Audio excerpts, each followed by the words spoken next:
ना झुकने दिया तिरंगे को, ना युद्ध कभी ये हारे हैं।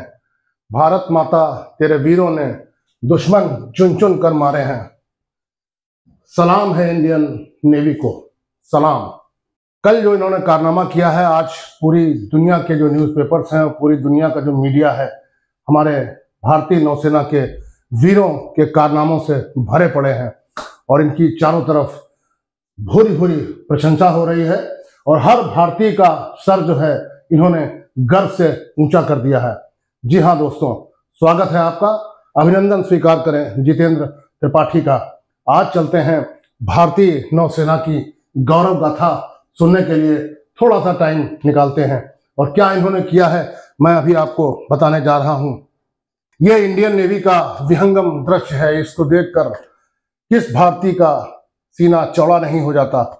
यह इंडियन नेवी का जो मंत्र है, शन्नो वरुणः। वरुण जो है वो पानी के देवता है, जल के देवता है, और इंडियन नेवी का जो मूल मंत्र है वो ये है कि पानी के देवता वरुण भगवान हमको शांति प्रदान करें। और कल भारतीय नौसेना ने ऐसा कारनामा कर दिखाया है जो कि अरेबियन सी, अरब की खाड़ी में शांति की तरफ कदम बढ़ा देगी। दोस्तों, एक घटना हुई है कल और इसमें बहुत सारे देशों का इन्वॉल्वमेंट है, इसीलिए मैं ये इस नक्शे पर, दुनिया के नक्शे पर आपको बताऊंगा। और मेरी एक कोशिश है कि जितनी सारी न्यूज़ और टीवी पे आपने इनका जो वर्णन देखा होगा उस सब से अच्छा करने की मैंने कोशिश की है और देखते हैं कि कहाँ तक मैं इसमें सफल हो पाता हूँ। ये दोस्तों दुनिया का नक्शा है। एक जहाज जिसका नाम, पानी का जहाज जिसका नाम है एमवी लीला नॉरफॉक। एमवी मैं आपको पहले भी अपने वीडियोज में बता चुका हूँ। जितने भी जहाज जो है कार्गो के शिप चलते हैं छोटे बड़े, इसमें एमवी का फुल फॉर्म होता है मोटर वेसल। और ये मोटर वेसल जो एमवी लीला नॉरफॉक था, ये ब्राजील से चला था। यहाँ देखिए, ये ब्राजील है, ये साउथ अमेरिका का जो सबसे बड़ा देश ब्राजील, इसकी राजधानी ब्राजीला है। ब्राजील से ये जहाज चला था और ये केप ऑफ गुड होप, ये जो साउथ अफ्रीका का जो निचला हिस्सा है केप टाउन, यहाँ से होते हुए और ये मेडागास्कर और साउथ अफ्रीका की जो मेन लैंड है इसके बीच से होते हुए इस एरिया में सोमालिया के आसपास कहीं जब ये था तो इस पर जो है पायरेट्स ने हमला बोल दिया। पायरेट्स वो होते हैं जिनको हिंदी में कहें कि समुद्री लुटेरे। दोस्तों, ये बता दूं कि जो सोमालिया देश है, Somalia is a failed state. यहाँ पे कोई सरकार नहीं है और सरकार अगर है भी तो वो नाम की सरकार है। यहाँ पे अपने अपने लोगों ने गुट बना रखे हैं, वॉरलॉर्ड्स हैं, गैंगलॉर्ड्स हैं, जो अपना ग्रुप्स में और छोटे छोटे जो सोमालिया के हिस्से हैं वहाँ पे अपनी जो दबंगई है और जो बाहुबलीपन है उनका वो दिखाते हैं और अपना अपना क्षेत्र है जो उन्होंने कब्जे में लिया हुआ है। इस एरिया में मछली बहुत अच्छी पैदा होती है, इसकी पैदावार बहुत ज़्यादा है, तो बहुत सारे देशों के जहाज यहाँ मछली पकड़ने भी आते हैं। तो जो सोमालिया के रेजिडेंट्स हैं उनको लगता है कि हमारे देश की इकोनॉमी, ये जो मछली जो चुरा ले जाएंगे या ले जाएंगे यहाँ से, हमारे देश की इकोनॉमी पे इसका बुरा असर पड़ेगा। तो सोमालिया में जो है, एक तो ये कारण है, दूसरा जो वहाँ सरकार नहीं है, because it is a failed state. तो इसकी वजह से यहाँ पे जो पायरेट्स हैं वो बहुत ज़्यादा इस एरिया में होते हैं। लेकिन मैं आपको ये भी बता दूं कि अभी अभी मैंने अपने एक दोस्त से बात की जो इसी पे, जो मोटर वेसल है, बहुत बड़े मोटर वेसल के वो चीफ इंजीनियर हैं इसी मर्चेंट नेवी की फील्ड में। तो he is a chief engineer since last 20-25 years. नाम न बताने का उन्होंने अनुरोध किया है और जिस वेसल पे वो हैं उसका भी नाम न बताने के लिए अनुरोध किया है। अभी इस समय वो जापान के आगे थोड़ा निकल चुके हैं, यूएस की तरफ जा रहे हैं, पैसिफिक ओशन क्रॉस करके। तो अभी 10 मिनट पहले मैंने उनसे पूरा ये जहाज का जो सिस्टम है, क्या होता है क्या नहीं, ये समझा। तो उन्होंने बताया कि जब भी शिप किसी भी ऐसे प्रोन एरिया में, जहाँ पे ये पायरेसी प्रोन एरिया होता है, जहाँ पे पायरेसी की संभावना, गुंजाइश होती है, तो वहाँ पे इनके पास जो नक्शा होता है वो पहले से उसमें मार्क होता है कि ये एरियाज जो है ये पायरेसी प्रोन है। तो उसका ये लोग उसके लिए एहतियात बरतते हैं, सावधानी बरतते हैं, उसके लिए तैयारी करते हैं। तो उसकी तैयारियों में क्या होता है कि उस एरिया में जाते समय या तो ये बार्ब वायर, जो कटीला तार होता है, वो अपनी शिप की चारों तरफ लगा देते हैं कि कोई उस पर चढ़ ना पाए। और अगर इससे भी काम नहीं बनता या ये पूरा नहीं होता है तो क्या करते हैं, बहुत सारे पोर्ट्स पे ऐसी एजेंसीज होती है जहाँ पे इनको आर्म्ड गार्ड्स मिल जाते हैं और ये अपनी शिप पे उसको पैसा देके, उसकी फीस देके, प्रोफेशनल चार्जेस देके उन गार्ड्स को अपनी शिप पे बुला लेते हैं उसकी रक्षा करने के लिए। लेकिन जाहिर सी बात है यहाँ पे ऐसा हो नहीं पाया, तभी इस शिप के साथ ये ऐसा हादसा हुआ। और सोमालिया में जो पायरेसी का सिस्टम है ये पिछले 5-6 साल से खत्म हो चुका है। तो बहुत सारे लोग ये सोच रहे हैं कि चूंकि सोमालिया की कोस्ट के बाहर ये हादसा हुआ है तो सोमालिया के ही पायरेट्स इनमें इन्वॉल्व होंगे, मगर ऐसा है नहीं।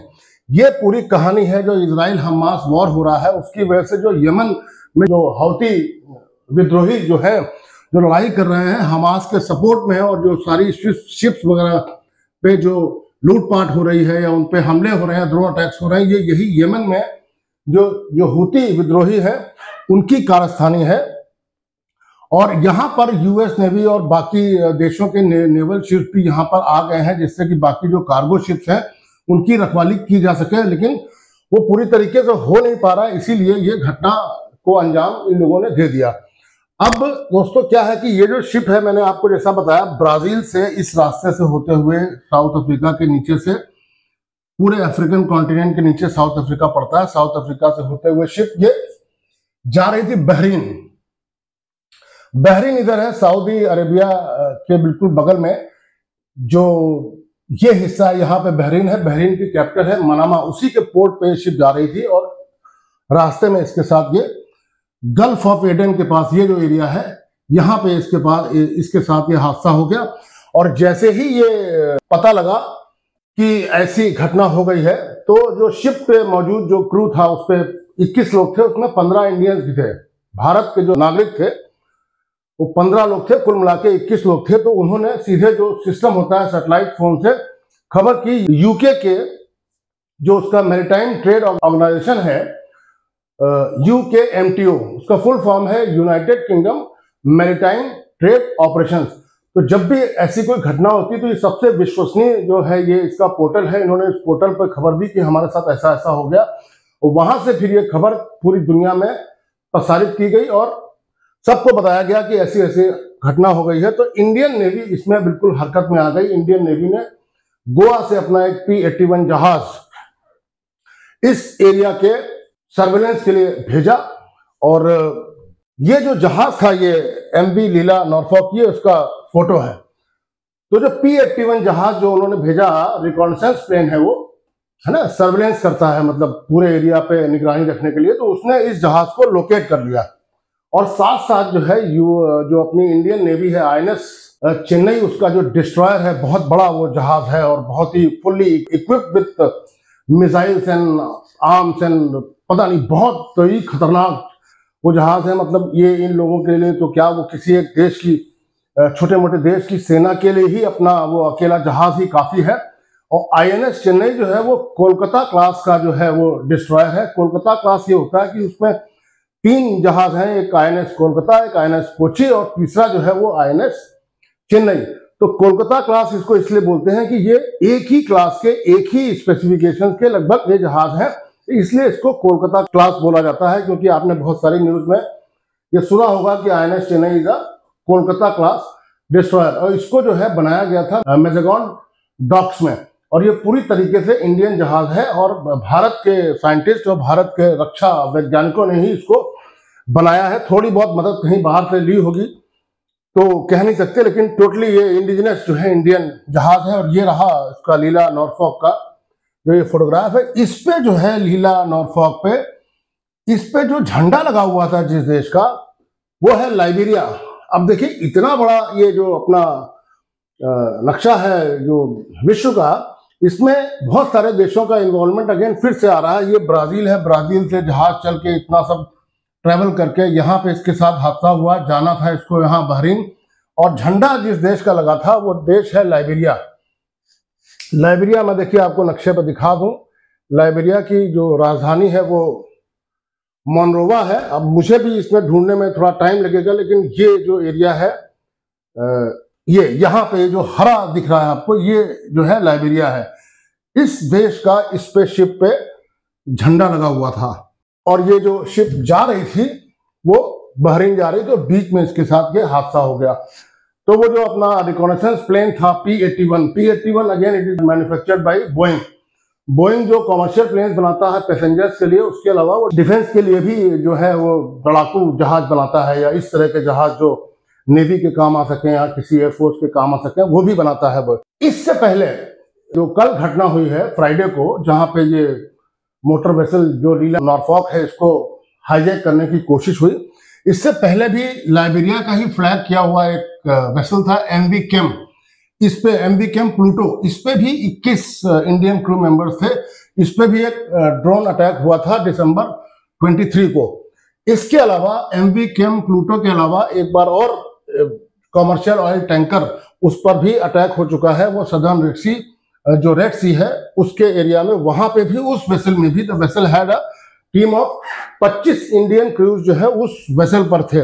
उसके अलावा ये सब अभी कुछ दिनों में हुआ, ये 23 तारीख को हुआ, उसके बाद ये अटैक हो ही चुका पहले। फिर दूसरा इंसिडेंस हुआ था जिसमें माल्टा का फ्लैग लगा हुआ था वेसल, उसका नाम था MV Ruen, was hijacked on December 14। अब ये 14 दिसंबर को हो चुका है। इस पे माल्टा का फ्लैग लगा था। माल्टा इतना छोटा सा देश है, बिल्कुल पिन पॉइंट करेंगे तो आपको ये नजर आएगा, मेडिटेरेनियन सी के अंदर है ये माल्टा, इसकी कैपिटल है वेलेटा। तो इतनी सारी घटनाएं वहां होती रही हैं, वो सब उसका कारण वही है जो रेड सी के आसपास जो यमन में जो हूती विद्रोही हैं जो हमास को अपना सपोर्ट कर रहे हैं, वो कह रहे हैं कि हमास के समर्थन में मैं किसी जहाज को इस एरिया से निकलने नहीं दूंगा और हम तो अटैक करेंगे और हाईजैक करेंगे। ये अब ये देखिए, बीबीसी में इस घटना की चर्चा हुई है। बीबीसी में भी इसमें बताया गया है कि वो 21 क्रू मेंबर्स थे। फिर UKMTO जो मैंने बताया कि United Kingdom maritime trade operations को सिग्नल दिया गया। Somali pirate attacks often launch from Eyl. Eyl एक जगह है सोमालिया में, वहां से लोग करते हैं। अभी ये कंफर्म नहीं है कि ये सोमाली पायलट्स हैं, ज्यादातर संभावना ये है कि ये यमन के विद्रोही जो हूती विद्रोही हैं उनका ही ये काम होगा, लेकिन 1-2 दिन में इंक्वायरी होगी, जब इसमें छानबीन होगी तो ये पता लग जाएगा। तो एनीवेज ये हुआ और इस तरह से ये लोग जो हैं ये सोमालियन विद्रोहियों की, मैं जो पायरेट्स हैं इनकी मैं कहीं से फोटो लेके आया हूँ। कोई वहां सरकार नहीं है सोमालिया में, उसके आसपास कोई कंट्रोल नहीं है, इनको जो मन में आया वो करते हैं। और ये जो कलाश्निकोव्स हैं AK-47 या AK-56, मैं तो इतना जानता नहीं, लेकिन ये वही लग रही हैं और इनको बड़ी आसानी से 10-10, 15-15 डॉलर्स में मिल जाती हैं और फिर ये जाके किसी भी जहाज पे चढ़ाई कर दें, कब्जा कर लें, फिर उसका माल कब्जा कर लें और फिर अपनी कोई मांग हो उसको मनवाने की ये लोग कोशिश करते हैं। बड़े खतरनाक होते हैं। लेकिन अब फिलहाल 5-6 साल से सोमालिया के आसपास इस तरह की घटनाएं ऑलमोस्ट खत्म हो गई हैं। तो ये संभावना ज्यादा है कि ये जो घटना हुई है सोमालिया वाले विद्रोहियों ने ना करके ये जो यमन में जो हूती विद्रोही हैं उनका ही काम होगा। अब जब ये इन्होंने कोशिश की कि उस जहाज पे चढ़ जाएं, ये 5-6 लोग थे, ऐसा मैसेज भेजा गया UKMTO को कि 5-6 लोग जो है जिन्होंने जहाज में चढ़ने की कोशिश की। तो जहाज में एक सुविधा होती है, ये मैं आपको बता दूं, बहुत सारे लोगों को पता नहीं होगी कि जो पानी का जहाज होता है तो वो बहुत ही बड़ा होता है। ज्यादातर केस में, जैसे इस केस में तो बहुत ही बड़ा है, आपने देखा ही, कम से कम 150-200 मीटर लंबा होगा, करीब 50-60 मीटर चौड़ा होगा। तो बिल्कुल एक तरह से एक मैदान टाइप का इतना बड़ा जहाज होता है, फिर उस पर स्ट्रक्चर बना होता है। तो ऐसी किसी इमरजेंसी की घटना से निपटने के लिए क्रू को क्या करना होता है, तो ये उनके पास पहले से इंस्ट्रक्शंस होते हैं, उसके लिए सब ट्रेन होते हैं, इनके लिए ट्रेनिंग दी जाती है। जहाज पे एक जगह होती है, उसका नाम होता है सिटाडेल। सिटाडेल का मतलब अगर आप सीधे डिक्शनरी में देखेंगे तो मिलेगा फोर्ट या किला।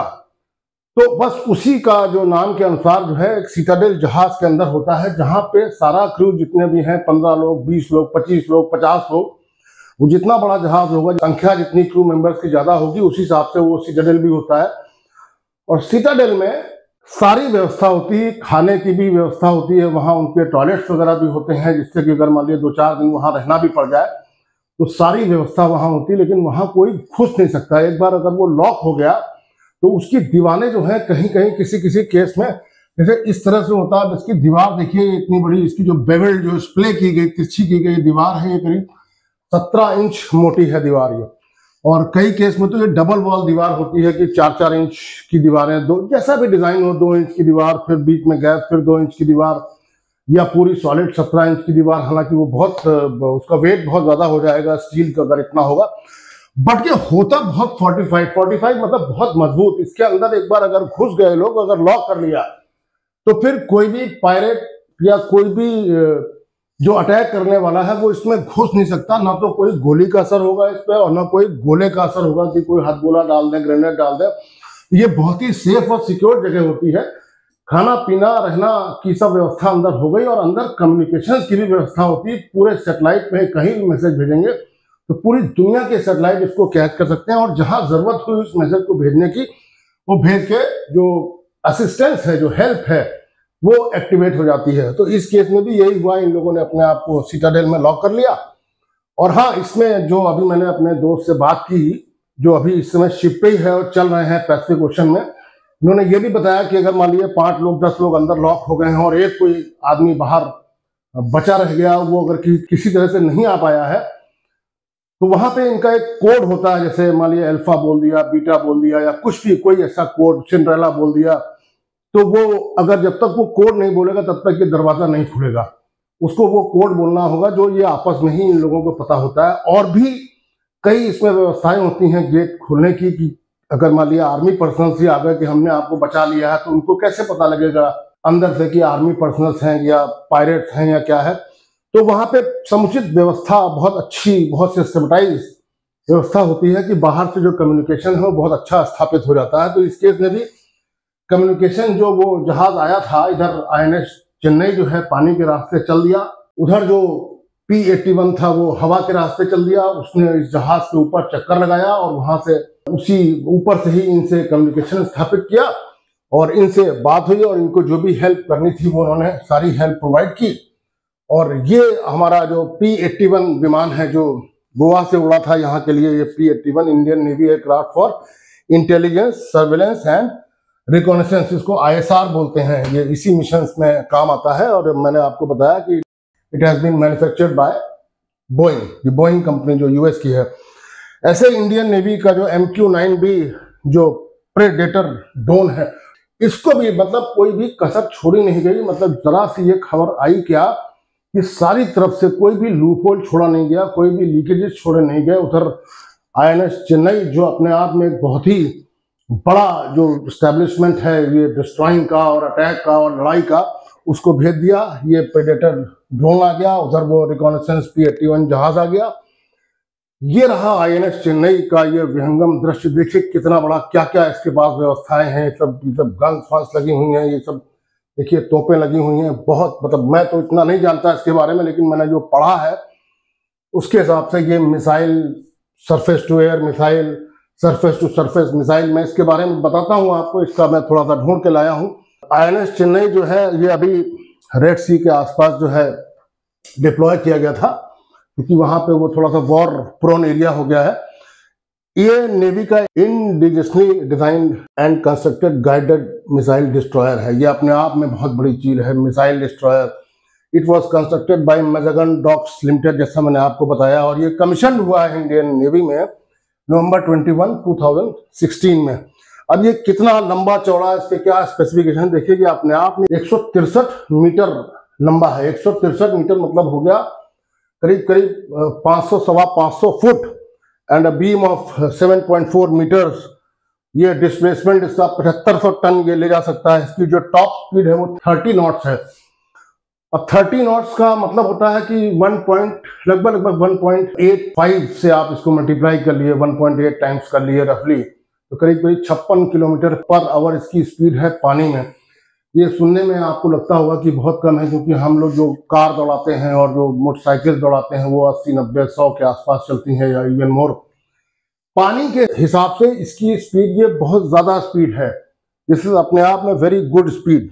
It is powered by 4 reversible gas turbine engine. It can carry, इसके ऊपर एक बार में 350-400 लोग चल सकते हैं। तो सोचिए जरा, INS चेन्नई को जब भेजा गया तो कितनी सीरियसली जो भी नेवी के ऑफिसर्स होंगे, कितना सीरियसली इस चीज को लिया गया होगा। अब जरा इसका मारक क्षमता देखिए। इस पे सुपरसोनिक ब्रह्मोस लगी हुई है, फिर Barak 8 long range surface to air missiles लगी हुई हैं। The ship is equipped to fight under nuclear, biological and chemical warfare. ये सब कुछ से बिल्कुल ऐसे, मतलब वो लोग जो आए थे वो तो 5-6 लोग थे। मैं तो कहता ही हूँ कि किसी छोटे मोटे देश की सेना की हिम्मत नहीं कि इसके आगे ठहर सके ये। और ये इसके पास एंटी सबमरीन वॉरफेयर कैपेबिलिटीज भी हैं।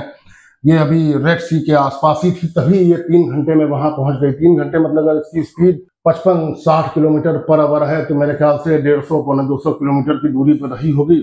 जब इसको रवाना किया गया तो ये बहुत जल्दी वहाँ पहुंच गई और उसने अपना बहुत सक्सेसफुली इस काम को अंजाम दिया। ये जो कुछ वीडियोस हैं ये इंडियन नेवी के जो स्पोक्स पर्सन हैं वो इन्होंने रिलीज किया है। ये ऐसा दिखता था वो शिप जिसको हाईजैक करने की कोशिश हुई। तो ये उसके बाद ये जो है ये उन्होंने कुछ वीडियोस रिलीज किए हैं जो ऊपर से ड्रोन से कुछ शॉट्स लिए हैं, या वो जो P-81 जहाज जो भेजा था उससे कुछ शॉट्स लिए हैं। देखिए जो इंडियन मैरीन कमांडोज, जो मैरीन कमांडोज हैं उसको मैरीन का MAR ले लिया और कमांडोज का COS ले लिया। ये मार्कोस कमांडोज हैं, ये बहुत ही कैपेबल और बहुत ही साहसी और बहुत ही कौशल वाले ये माने जाते हैं, बहुत ही वीर, बहुत ही फियर्स कमांडोज हैं कि किसी भी स्थिति में इनको जो है अपने काम को अंजाम देना है। तो देखिए उस शिप पे पहुंच गए, वो उसको जो है सैनिटाइज कर रहे हैं, देख रहे हैं कहीं कोई अनवांटेड पर्सन या अनवांटेड चीज वहां है तो नहीं।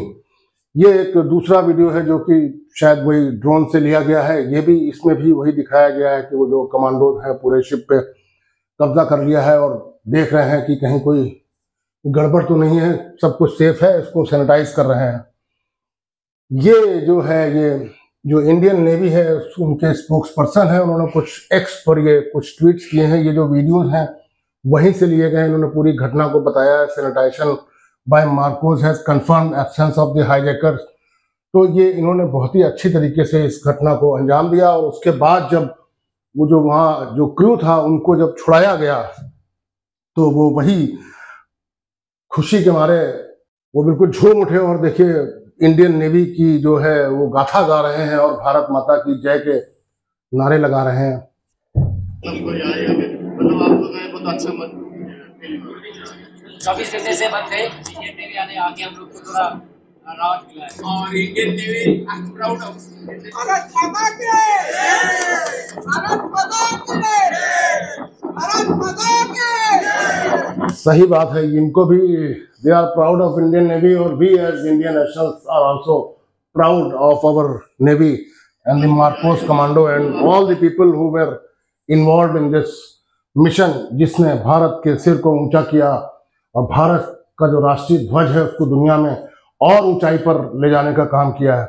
तो दोस्तों मुझे लगता है ये देखिए अपनी नेवी का वही इंडियन नेवी का एक विहंगम दृश्य है। ये INS चेन्नई नहीं है बट यह इंडियन नेवी के पेज का एक फोटोग्राफ है जिसमें देख के बड़ा अच्छा लगता है कि हमारी नेवी इतनी अच्छी है कि हमारे देश की सीमाओं को, जो हमारा समुद्री तट है उसको, उसकी रक्षा के लिए तत्पर है। और हम इस बात से आश्वस्त हैं कि हमारे देश के जो समुद्री तट हैं, समुद्री किनारे हैं, वो इनकी वजह से सुरक्षित हैं और हमारे देश का सिर कभी झुक नहीं सकता। तो दोस्तों मुझे लगा कि ये प्रेजेंटेशन आपके लिए करूं और मुझे उम्मीद है कि ये प्रेजेंटेशन आपको अच्छा लगा होगा।